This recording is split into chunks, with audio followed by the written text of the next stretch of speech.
올 수 없도다. 거룩하신 주의가 주님밖에 없네. 온전히 전능하신 주로다. 거룩 전능하신 주님, 천지 만물 모두 주를 찬송합니다. 거룩 전능하신 주님, 성삼위일체 우리 주로다.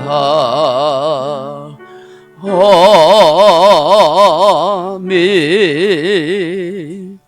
다 같이 기도드리겠습니다. 은혜를 베푸사 우리에게 하나님의 거룩한 자녀로, 하나님의 백성으로 살아갈 수 있게 하신 하나님께 감사 영광을 돌립니다. 아버지 하나님의 그 크신 은혜와 사랑으로 2025년도 무사히 잘 지낼 수 있도록 도와주셨고, 또 2026년 새해 첫 주일 예배를 하나님 앞에 올릴 수 있게 하시니 감사드립니다. 하나님께서 무한 영광을 받으시고 한량없는 은혜와 사랑으로 우리 안에 충만케 하옵소서. 올 한 해는 하나님의 은혜 가운데 더욱더 믿음으로 바로 살아가기를 원합니다. 주님과 동행하며 살아갈 수 있는 우리의 믿음이 되게 해 주옵소서. 지난 한 해 동안 하나님 앞에 신실하지 못한 우리의 모든 허물과 죄를 예수님 보혈 피로 깨끗이 씻어주시고, 새해에는 정결하고 거룩한 마음으로 하나님의 기쁨이 될 수 있는 우리가 되게 해 주옵소서. 좀 더 우리의 믿음이 자라고 우리의 신앙이 성장할 수 있도록 도와주시고, 하나님의 영광과 기쁨이 되게 도와주옵소서. 우리의 생각과 우리의 감정과 우리의 마음대로 따라 살지 않게 하시고, 하나님의 뜻과 말씀과 하나님이 원하시는 것을 따라 살아가는 신실한 신령한 성도가 다 되기를 간절히 소망합니다. 아버지 하나님, 군문으로 직장으로 학업으로 떠나 있는 자녀들, 아버지 올 한 해 동안도 주님이 동행해 주시고 저들을 아버지 구원의 길로 인도해 주옵소서. 방황하지 않도록 돌봐 주옵소서. 저들의 장래와 인생길을 인도하시고 아버지께서 취업하게 하시고 돈 믿음의 배필자를 만나게 하시고, 또 아버지 좋은 아버지 신앙의 동지들을 만날 수 있는 은혜를 베풀어 주옵소서. 아버지 하나님, 여러 가지 몸이 아파서 함께하지 못한 교우도 있습니다. 아버지 여행원에 입원한 교우들도 있습니다. 하나님 그들을 찾아가 주시고 위로하시고 아버지의 은혜가 성령의 역사하심이 함께해 주옵소서. 출타한 교우들도 있습니다. 하나님 어땠든지 주의 날을 기억하고 예배할 수 있도록 도와주옵소서. 시험정에 방황하고 낙심한 교우도 있습니다. 하나님 그 마음을 일깨워 주시고 주의 성령의 감동을 주셔서 함께 예배 생활 잘 감당해 가게 하옵소서. 아버지 하나님, 우리 소동안 교회를 지금까지 지켜주심을 감사합니다. 우리의 부족함과 모자람이 많았지만 하나님의 은총으로 인도하심을 감사합니다. 올 한 해 또 하나님 우리를 붙들어 주시고 인도해 주옵소서. 온갖 사탄 마귀의 유혹과 계율이 있고 여러 가지 아버지 세상적으로 어려운 상황 속에 놓인다 할지라도 주님과 하나님의 뜻을 이루는 귀한 교회 되게 하시고 한 사람 한 생명 한 영혼을 사랑하게 하시고 우리 아버지께 우리가 더 전도할 수 있는 마음을 주시기를 원합니다. 누구보다도 우리 교우들끼리 서로 위로하고 격려하고 힘을 주고 함께 기도하는 좋은 신앙의 동지들이 다 되게 하여 주옵소서. 하나님, 이 나라 이 민족의 형편도 잘 살펴주셔서 나라가 든든하고 바르게 세워져 갈 수 있도록 축복하여 주시옵소서. 남북 통일의 역사가 있게 해 주시옵소서. 우리가 돕는 선교사들과 교회들과 기관들을 기억하시고 주의 뜻, 주의 역사를 이루어가게 하옵소서. 온 몸과 마음으로 예배하는 사랑하는 교우들 심령 속에 주의 크신 은총이 넘치게 하시고 하나님께서 복을 더하여 주시옵소서. 예수님 이름으로 기도합나이다. 아멘.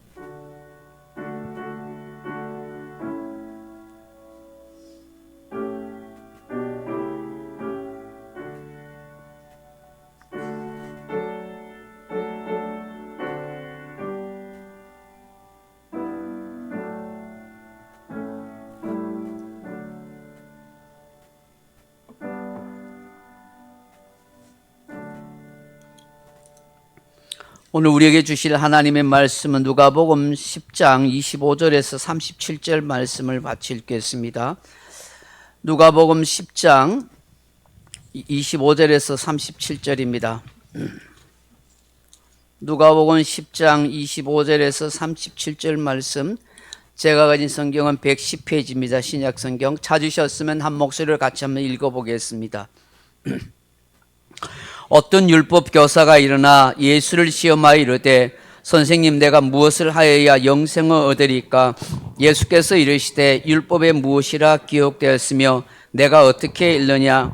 대답하여 이르되 내 마음을 다하며 목숨을 다하며 힘을 다하며 뜻을 다하여 주 너의 하나님을 사랑하라 하고 또한 내 이웃을 내 자신같이 사랑하라 하였나이다.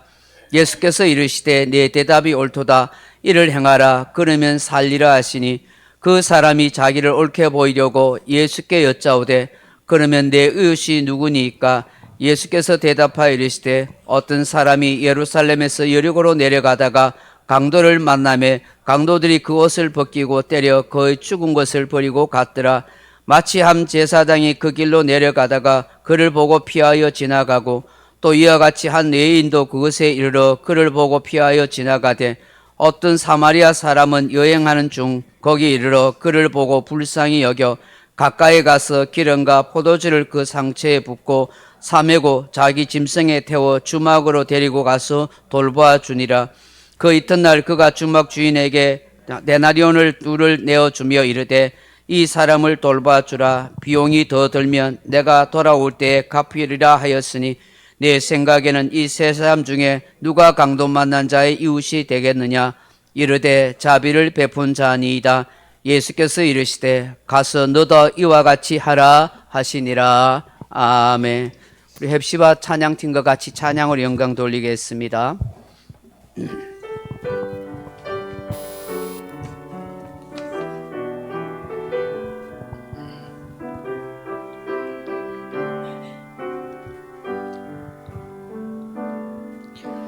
우리 주는 위대하며 능력이 많으시도다. 그의 지혜에 무궁하며 인자는 영원하도다. 상한 자들 고치시며 상처를 싸매시도다. 별들의 수를 세시며 이름을 붙이셨도다.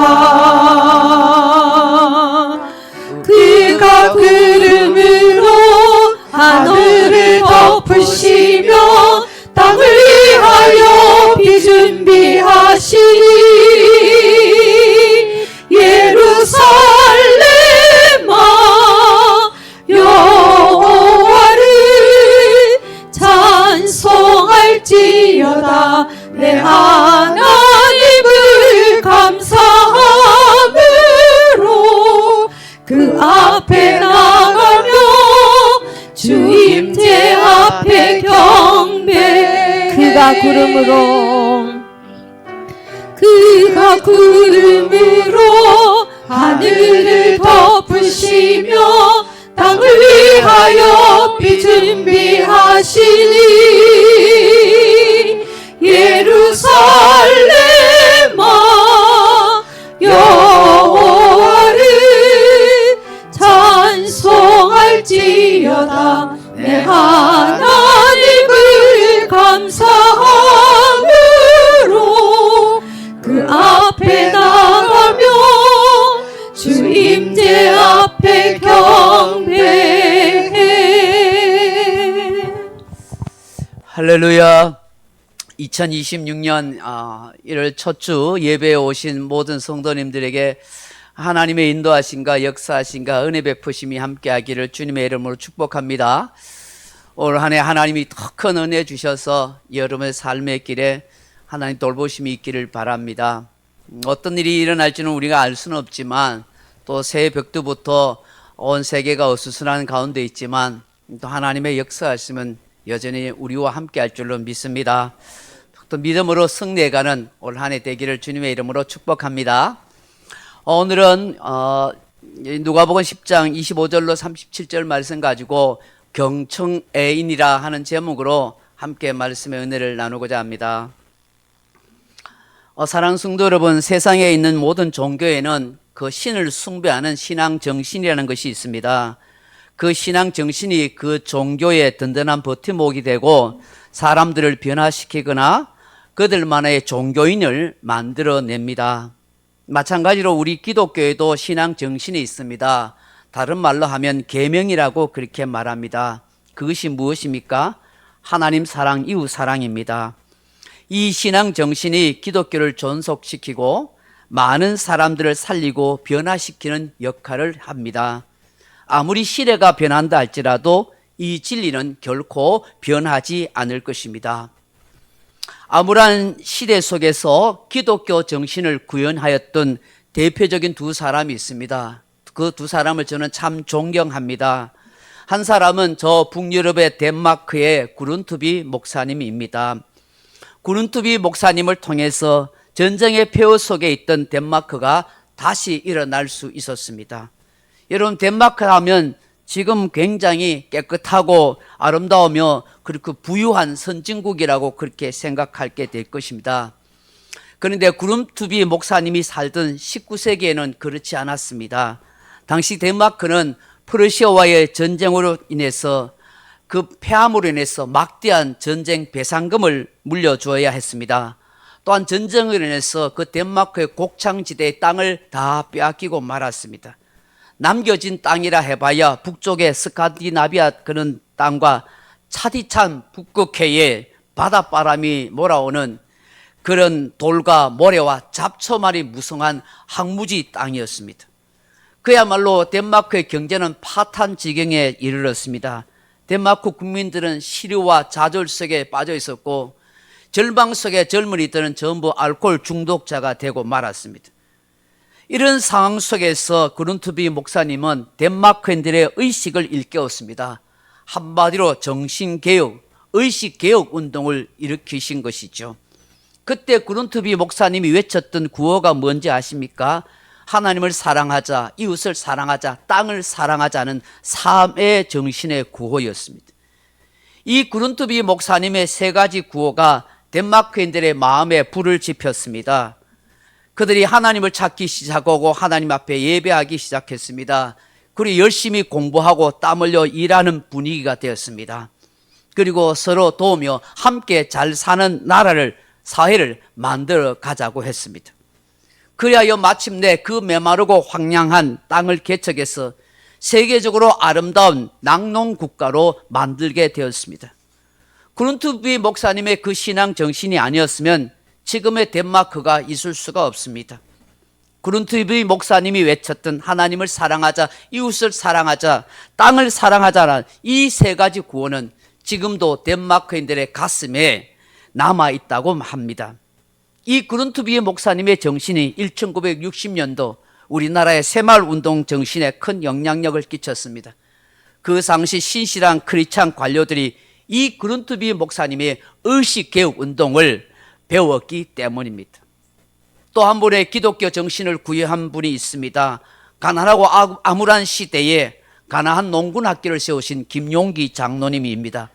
제1가나안 농군학교는 강원도 산골짜기에, 제2가나안 농군학교는 저 경기도 산골짜기에 세웠습니다. 저는 직장생활을 할 때 그리고 신학교 다닐 때 두 번씩이나 이 강원도에 있는 제1가나안 농군학교에 가서 며칠씩 입소하여서 훈련을 받은 적이 있습니다.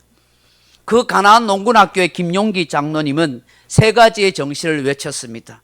하나님을 사랑하자, 정신훈련을 하자, 땀 흘려 일을 하자 하는 이 세 가지의 정신이 있습니다. 가나안 농군학교를 가보시면은 사람은 영과 정신과 육체로 되어 있다고 말하면서 3단계 훈련을 해야 된다고 그렇게 이야기합니다. 그래서 산 아래 보면 맨 아래는 땀 흘려 일할 수 있는 바깥 땅을 그렇게 일구어 갈 수 있도록 만들어 놨습니다. 그리고 산 중턱에는 훈련소를 세워서 정신 훈련을 그렇게 하도록 합니다. 그리고 산 꼭대기에는 동굴 속에 기도소를 만들어 놔서 그곳에서 기도하도록 그렇게 훈련을 시키고 있습니다. 기도를 통해서 신앙이 살아나고 정신훈련을 통해서 의식이 새롭게 되고 노동훈련을 통해서 땀을 흘리는 인간으로서 보람찬 인생을 살아가도록 만드는 것입니다. 그 당시에 기독교 단체나 교회들뿐만 아니라 수많은 세상 기업체와 학교 단체들이 찾아와서 훈련을 받았습니다. 이러한 신앙훈련, 정신훈련, 노동훈련이 오늘의 대한민국을 만드는 밑거름이 되었다고 생각합니다. 오늘날 다시 이 삶의 정신이 회복되어야 된다고 저는 믿습니다. 그래야 다시 뜨는 대한민국, 새 희망을 알리는 대한민국이 될 거라고 생각합니다. 사랑하는 성도 여러분, 경청애인이 무슨 뜻인지 압니까? 하늘을 공경하고 사람을 사랑한다 하는 말입니다. 일본 메이지 시대의 계몽사상가인 나카무라 마시나오가 만든 말입니다. 그가 저술한 경천애인설에 나오는 말입니다. 기독교의 하나님을 유교의 하늘로 이해하여 기록된 말로 예수님께서 하신 계명의 말씀을 경천애인으로 그렇게 옮겼던 것입니다. 훗날 쌓이고 다카모리라 하는 사람이 자신의 좌우명으로 삼아서 온 일본 전역에 퍼뜨리게 되었고 우리나라에도 알려지게 되었습니다. 어쩌면 이것이 우리나라의 개천절 정신인지 모릅니다. 오늘 본문은 진정한 경청애인이 무엇인지를 우리에게 깨닫게 하시는 말씀입니다. 사실 오늘 본문과 비슷한 본문이 마가복음 12장 28절 이하에 나옵니다. 어느 서기관 한 사람이 예수님께 나와서 묻습니다. 그 서기관은 정말 성경을 알고 싶어서 궁금했던 사람입니다. 서기관은 성경을 필사하고 성경을 연구하는 율법학자입니다. 그런데 그가 예수님께 와서 예수님, 모든 계명 중에서 첫째가 되는 게 뭡니까? 라고 묻습니다. 아주 겸손한 마음으로 묻지요. 그때 예수님께서 마가복음 12장 29절에 보시면 이스라엘 들으라, 주고 우리 하나님은 유일한 주시라. 네 마음을 다하고 목숨을 다하고 뜻을 다하고 힘을 다하여 주 너의 하나님을 사랑하라. 그리고 내 이웃을 내 몸과 같이 사랑하라 하신 것이다. 이거보다 더 큰 계명이 없다. 그렇게 말씀합니다. 그래서 이 서기관이 이르되 선생님 옳습니다. 하나님은 한 분이요 그 외에는 다른 분이 없습니다. 마음과 뜻과 힘을 다하여 목숨을 다하여 사랑하는 것이 전제와 번제물과 다른 제물보다 낫습니다 라고 그렇게 말합니다. 그때 예수님께서 율법학자가 말하는 걸 듣고 깜짝 감동받으십니다. 그러면서 말씀하기를 너는 하나님의 나라가 멀지 않구나 그렇게 칭찬하십니다. 근데 오늘 본문에 나오는 똑같은 율법학자인데 이 사람은 예수님을 시험하려고 합니다. 불순한 의도로 교활한 생각으로 예수님을 함정에 빠뜨리려고 질문합니다. 선생님, 내가 뭐 해야 영생 얻을 수 있습니까?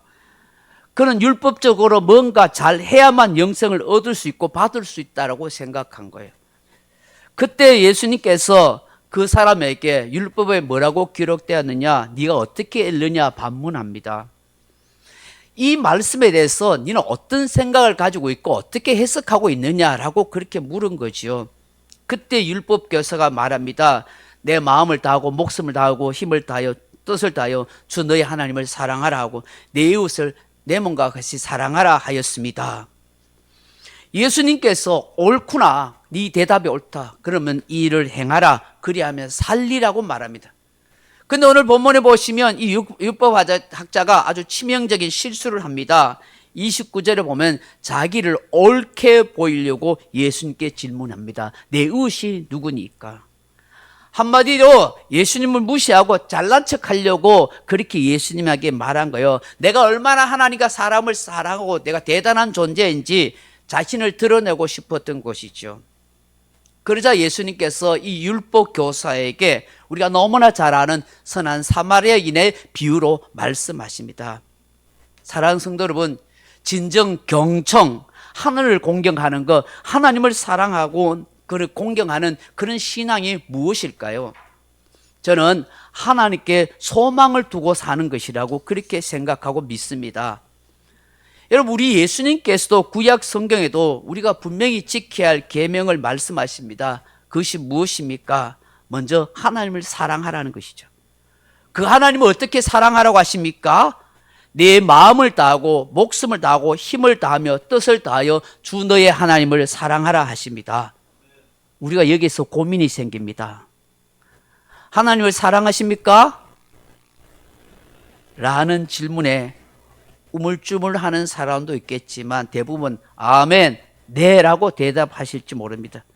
그런데요, 정말 마음을 다하고 목숨을 다하며 힘을 다하고 뜻을 다하여 하나님을 사랑하십니까? 하는 질문에 한참 고민하고 고뇌하게 됩니다. 대답이 시원하게 나오지 못합니다. 왜 그렇습니까? 아무리 돌아봐도 마음을 다하고 힘을 다하고 뜻을 다하여 심지어 목숨을 다하기까지 하나님을 사랑했다고 말하기 어렵기 때문입니다. 그렇지 않습니까? 여러분 목숨 다해서 하나님 사랑했습니까? 성경은 분명히, 예수님은 분명히 말씀하잖아요. 이 계명이라고 힘을 다하고 뜻을 다하고 마음을 다하여 목숨을 다하여 하나님을 사랑하라. 이게 하나님의 뜻이고 계명이라고요. 근데 아무리 돌아봐도 내가 힘을 다하여 하나님을 사랑한 적 없어요. 뜻을 다하여 사랑한 건 없어요. 심지어 목숨을 다하기까지 하나님을 사랑한 적이 없는 거예요. 그렇다면 우리는 하나님을 사랑하는 사람이 아닙니까? 계속해서 계명을 어기고 있는 죄인입니까? 가만히 생각해 보니 예배도 자주 빼먹고 예배 시간에 지각도 자주 하고 제대로 하나님께 헌금도 드리지도 못하고 주의 몸된 교회를 위해서 봉사도 제대로 못했고 전도는 아예 생각조차 못했습니다. 매일매일 정신없이 살다 보니 선한 행실이나 남을 돕는 일은 전혀 한 적이 없습니다. 참 형편없고 이기적인 사람처럼 그렇게 느껴지기도 합니다. 여러분, 그렇다고 해서 하나님을 사랑하는 사람이 아닙니까? 결코 그렇지 않습니다. 물론 하나님의 은혜를 깊이 받거나 깨닫게 되면 더 헌신적인 열심 있는 신앙인이 될 수 있습니다. 성령 충만해서 뜨거운 가슴이 된다면 핑계 댈 것 없이 얼마든지 내 모든 것을 드려도 아깝지 않고 내 주님께 모든 걸 다 받은 것 주님께 다 드립니다. 내 목숨까지 바칩니다. 하고 그렇게 말할 수도 있습니다. 얼마든지 사방팔방으로 다니면서 전도할 수도 있습니다. 여러분, 그렇게 하지 못한다고 해서 하나님 사랑하지 않는 사람입니까? 물론 우리가 궁극적으로 이런 마음으로 하나님을 섬기고 사랑해야 하는 건 맞습니다. 그렇지만 여러분, 꼭 그렇게 해야만 하나님을 사랑한 것이라고 말할 수 있는 것 아닙니다. 여러분, 정말 하나님을 사랑하는 게 뭘까요? 모든 환경이 무너지고 답답하고 절망스러운 상황이 된다고 해도 끝까지 그 하나님을 신뢰하고 그 하나님께 소망을 두고 사는 사람이라면 하나님을 사랑하는 사람인 줄로 믿습니다. 저는 이분이 정말 하나님을 사랑하는 사람이라고요. 뭐 엄청나게 봉사를 많이 하고 열심히 전도 많이 하고 뭐 엄청나게 주님 앞에 많은 거 드리고 대단하고 예배 열심히 잘 드려도 정말 하나님 사랑한다고 인정할 수도 있겠지만 진짜로는요, 하나님이 인정하시는 거예요. 누가 봐도 저런 환경 속에서, 누가 봐도 저런 상황 속에서 정말 믿음을 지키기가 어려운데 그럼에도 불구하고 믿음을 지키고 하나님을 바라보고 소망 가운데 참고 견디고 있는 분, 저는 그분이 하나님을 사랑하는 분이라고 생각해요. 며칠 전에 2026년 교단 신년 인사회가 있어서 갔다 왔습니다. 그때 우리 고신교단의 총회장님이 이런 말씀을 해요. 작년에 우리나라에 뭐 불도 많이 일어나고 뭐 비 피해 홍수도 참 많이 이렇게 있었잖아요. 그 경남 산천에 큰 비가 내서 아주 난리가 난 적이 있었대요. 그때 우리 대한예수교 장로회 고신총회에서 재난위기 대응팀이 가동되어서 조사를 나갔다고 해요. 그때 교단의 총회장님 목사님과 교단의 임원분들이 같이 나가서 그 재난 현장에 그렇게 나갔대요. 막상 가보니까 아주 처참할 정도로 홍수에 뭐 마을이 전부 다 실려 내려가고 논밭이 다 실려 내려가는 그런 상황 속에 있더라는 것입니다. 산천의 어느 한 교회에 갔는데 홍 장로님이라는 분을 만나게 됐다는 거예요. 이 홍 장로님이 청귤을 재배하는데 그 청귤이 재배하는 그 비닐하우스가 막 끝도 보이지 않을 정도로 큰 그런 비닐하우스인데 그게 12동이나 있더래요. 그 큰 미래. 근데 그 청귤이 이제 곧 출하를 며칠 앞두고 난 뒤에 그 홍수에 비닐하우스가 물이 다 잠겨가지고 그 청귤이 다 썩어버리고 출하할 거라고 산더미처럼 쌓아놨던 그 박스가 전부 물에 홍수에 썰려가지고 엉망진창이 돼 있다는 거죠. 그 한마디로 말해서 여러분 쫄딱 망한 거예요. 엉망진창이 되었습니다. 얼마나 한숨이 나겠습니까? 눈물 나는 일인 것이죠.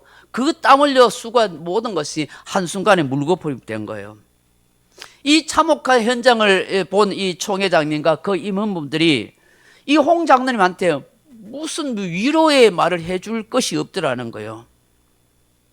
그런데 그때 홍 장로님께서 이렇게 손짓을 일을 하면서 빙그레 웃으면서 그렇게 말하더래요. 저 위에 하나님이 계시잖아요. 저는 하나님께만 소망을 두고 삽니다. 너무나 담담하게 웃으시면서 말씀하는 그 홍 장로님을 보고 오히려 총회장님과 그 임원분들이 은혜를 받고 위로를 받고 돌아오게 되었다고 말씀하셨습니다. 진정 하나님을 사랑하는 것이 무엇인지를 절실하게 깨닫게 되었다는 것이죠. 아무리 힘들고 시련이 있고 눈물 나는 아픔과 고통스러운 것이 있다 할지라도 하나님께 소망을 두고 살아가는 사람, 내 구주 예수님을 바라보고 있는 그 성도가 진정 하나님을 사랑하고 예수님을 사랑하는 사람이라는 것이죠. 어쩌면 우리 또한 이 시편 기자의 고백처럼 이렇게 말해야 될지 모르겠습니다. 시편 39편 7절에 주여 이제 내가 무엇을 바라려 나의 소망은 주께 있나이다. 시편 62편 5절에 나의 영혼아 잠잠히 하나님만 바라라. 물은 나의 소망이 그로부터 나오는도다. 2026년 정말 하나님께 소망을 두고 사는 경천, 진정 하나님을 사랑하는 모든 성도님들이 다 되기를 주님의 이름으로 축복합니다. 둘째로 경천 애인은 무엇입니까? 사람을 진심으로 사랑하는 것입니다. 여러분, 사람을 진심으로 사랑하는 것이 무엇일까요? 저는 세 가지라고 생각해요. 하나는 사람에 대한 편견과 무시로 차별하지 않는 것입니다. 여러분, 우리 인간의 타락한 의식 속에는 사람에 대한 편견, 차별의식이 얼마나 강하게 뿌리 깊게 자리 잡고 있는지 몰라요. 잡초처럼 잘 뽑히지도 않고요, 밟고 밟아도 또다시 생겨나는 것이 인간에 대한 편견과 무시 그리고 차별의식이에요. 인종, 피부 색깔, 언어 등 온갖 것으로 사람에 대한 편견과 무시와 차별을 가지고 있어요. 얼마 전에 유럽에서 미인대회에 우승한 한 여인이 동양인들을 비하하는 눈을 찍 찢는 이런 흉내를 내다가 결국은 우승해서 쫓겨나는 그런 부끄러운 여인이 되고 말았습니다. 여러분, 오늘 본문 보십시오. 어떤 사람이 예루살렘에서 여리고로 내려가다가 강도를 만났어요. 강도들이 그 사람의 옷을 다 벗기고 두들겨 패서 거의 실신하여 죽게 되었어요. 그냥 버리고 갑니다. 누군가 구제해 주지 않으면 이 사람은 곧 죽고 말 거예요. 왜 혼자 강도떼들을 만났는지 모릅니다. 성경학자들에 의하면 그 당시 예루살렘에서 여리고로 내려가는 곳은 굉장히 험한 길이고 그곳에는 가끔 강도들이 출몰했다고 이야기합니다. 그래서 밝은 대낮이 아니면 또 여럿이 아니면 그 길을 잘 가지 않았다고 그래요.